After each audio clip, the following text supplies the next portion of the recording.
Ano ko ba yan ginawa mga kadaba? Yung nagpalaki ako ng baso. Napakadali lang yung mga kadaba. Kaya panoorin nyo tong video to. Nang sa ganun malaman nyo ang tutorial kung paano ko yan ginawa na biglang lumaki yung baso. Napakadali lang yung mga kadaba. Kahit bata, kayang-kaya yan. So tara, mag-edit tayo mga kadaba. So kailangan click muna natin yung mga kadaba. Yung CapCut na yung mga kadaba. Siyempre, kailangan mong i-click yan para makapag-edit ka na. Then, add new project mga kadaba. And then, hanapin natin yung video na ginawa natin na nagpalaki ng baso. So, eto na yung mga kadaba. Kailangan mo lang dyan i-add.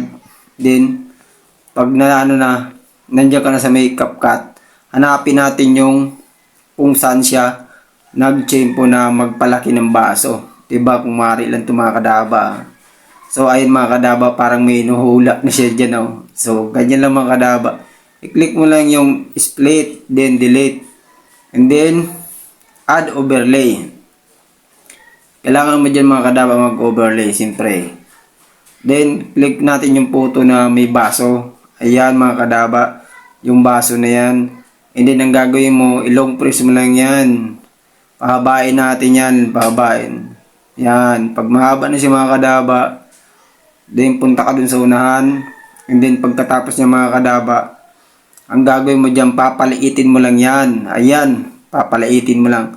Pag maliit na siya mga kadaba, ilagay nyo lang dyan sa upuan kung saan nakatapat yung kamay niya. Siyempre kailangan yung mga kadaba, tiyempo. Kailangan ng tamang tiyempo dyan. O ayan mga kadaba, o, di ba? Nagtaas yung kamay niya. Ibig sabihin yung pinapalaki ko na siya. Then hanapan natin ng tamang tiyempo. So dyan tayo mag-i-split mga kadaba. Click mo lang yung mga kadaba, yung split na yan mga kadaba. Mag-i-split tayo dyan. O yan. Split na. And then, punta tayo dun sa dulo. Then, kung saan siya nag-switch. Ayan.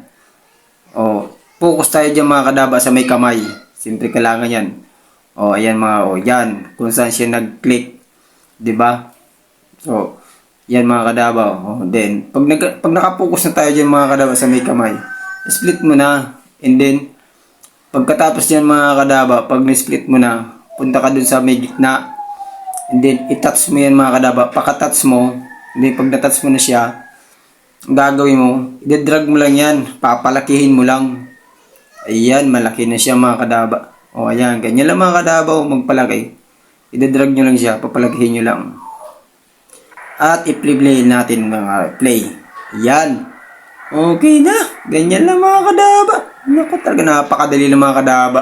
Ganyan lang mag-edit at magpalaki ng baso, di ba? Parang totoo, di ba? Oh, di ba? Lumit naman. Naku, talaga naman. Matindi talaga si kadaba. Din mga kadaba yung gagawin nyo. Yung mga sobra, tanggalin nyo na lang mga kadaba. Kasi pwede nang i-export yan. I-touch nyo lang yung mga kadaba. Yung nasa taas. Yan, papantayin nyo lang yan mga kadaba. Yung linya na yan na puti. Yan. Delete mo lang yung mga kadaba. Then delete. Ayan, okay na yung mga kadaba. So, ganun lang mga kadaba. Kailangan malinaw. Naka-high dapat yung palagi mga kadaba. Then, export.